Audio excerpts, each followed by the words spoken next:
Guys, good evening and syempre welcome to Airsoft Zeal. Unit natin for today is WE Glock 17 Gen 5.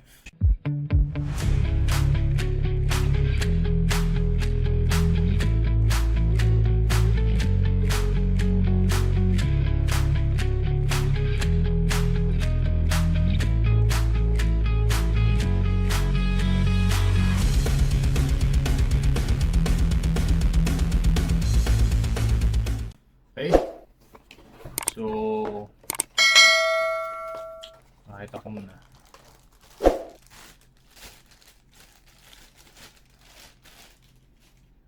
Okay, so ito si WE Glock 17 Gen 5 Black.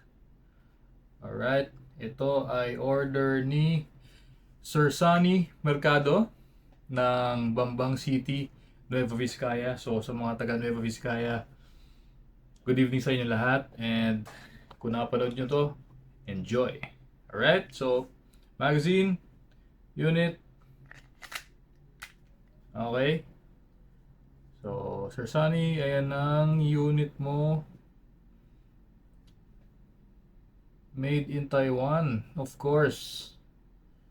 Alright, so guys, itong WE na brand na to, para sa akin, ito yung masasabi kong cheap pero quality. Okay? Kahit pa paano. Alright, so hindi siya masyadong mahal at hindi rin siya masyadong mura, pero yung quality hindi naman nasa-sacrifice. So sulit para sa akin, sulit. Okay? So simulan na natin. Dito muna tayo sa magazine. Okay? So Sir Sunny, unang-una nyo gagawin pag na-receive nyo yung unit, check nyo muna yung magazine. Again, sa lahat, kung may mga brand new kayong units, check nyo muna yung magazine. Yung valves, ayan, yung mga valve, i-check nyo muna kung tighten siya maigi, para pag nagsimula na kayo maglaro, ma-lessen yung chances na may singaw. At ngayon, ako nang gagawa para sa unit nyo. Okay, so release ko lang yung gas. Woo! Okay, so ayan, release na yung gas. And check natin yung outlet valve niya if meron pang isisikip, kasi sometimes siyempre galing sa factory, so alam mo naman doon, di ba? Salpak, kabit, balot. So hindi natin masabi na yung pagka-tighten nila ng mga valve tsaka screws tsaka ng kung ano man is maayos. Okay, so check lang natin. Ayan, medyo maluwag. So ngayon, hihigpitan natin siya ng konting-konti. Okay, so basta naman kung wala kayong ganitong tool, okay, pwede naman kayo gumamit ng flathead na screwdriver. So pag nagsikip kayo, yung titignan nyo lang kung may isisikip pa siya. Okay, so wag naman yung sobrang higpit, baka naman maputol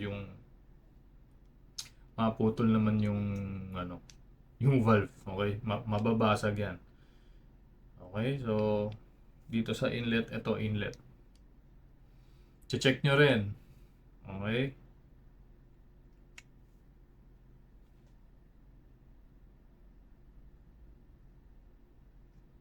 ayan, meron pa siyang isisikip. So ayan, masikip na siya. Hindi naman sobrang sikip, pero maayos na.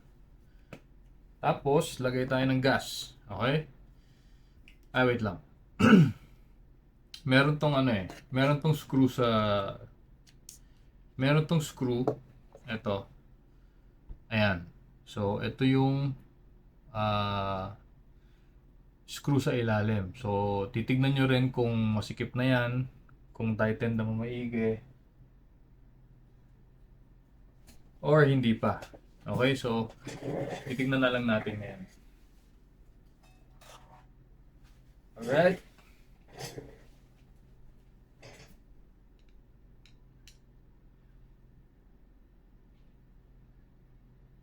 Ayan, masikip naman. So, ito na nga.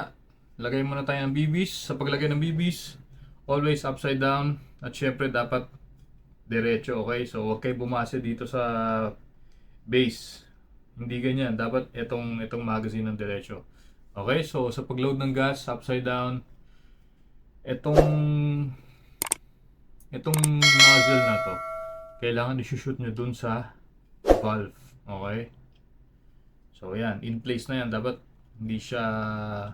Ayan, hindi siya ganito. Hindi siya ganun. Dapat nakashoot. Okay? So, press nyo lang once na nasalpak nyo ng ganyan. Ayan, pwede na yan. Tapos, ayan, wala naman singaw, di ba? So, paglagay ng BBs. Ayan. Nakikita nyo to? Ito yung pellet follower. Ipupull nyo yan. Okay, so ayan. Ipupull nyo yan hanggang sa baba. Tapos, dito tayo maglalagay. Dito tayo maglo-load ng BBs. Ayan, dito tayo maglo-load.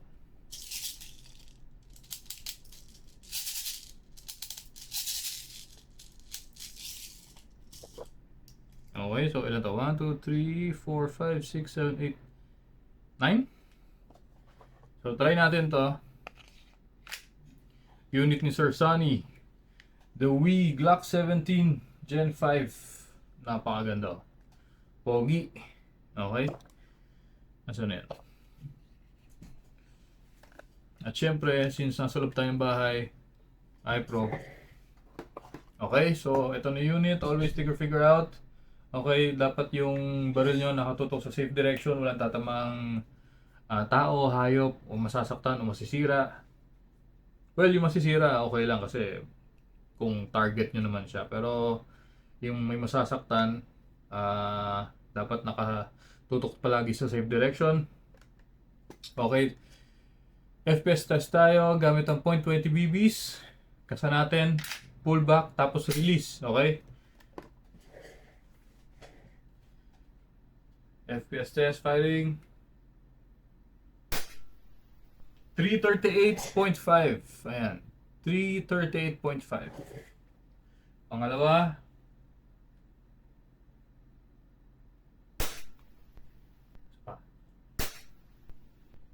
ayaw niya basahin. Hindi na niya binabasa.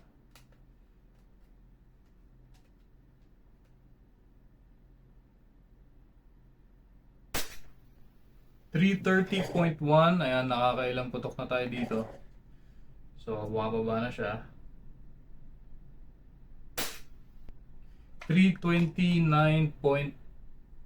Ayan yung huli. So, ilan na lang to? Dalawa. Naubos sa kakatest. So, lagyan lang natin konti. Para naman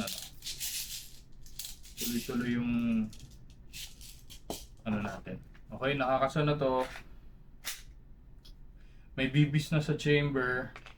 Salpak na lang natin. Tapos, firing na tayo. Okay? So, ito yung blowback test. Tignan nyo, recoil. Oh.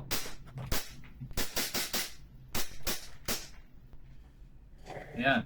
So, kung mapapansin nyo, mag-open yung slide. Maglalak yung slide pala, I mean. Ibig sabihin yan, wala nang bala. Okay? So, ano nyo gagawin? Release nyo yung magazine. Baba nyo yung slide by pulling. Ito na lang.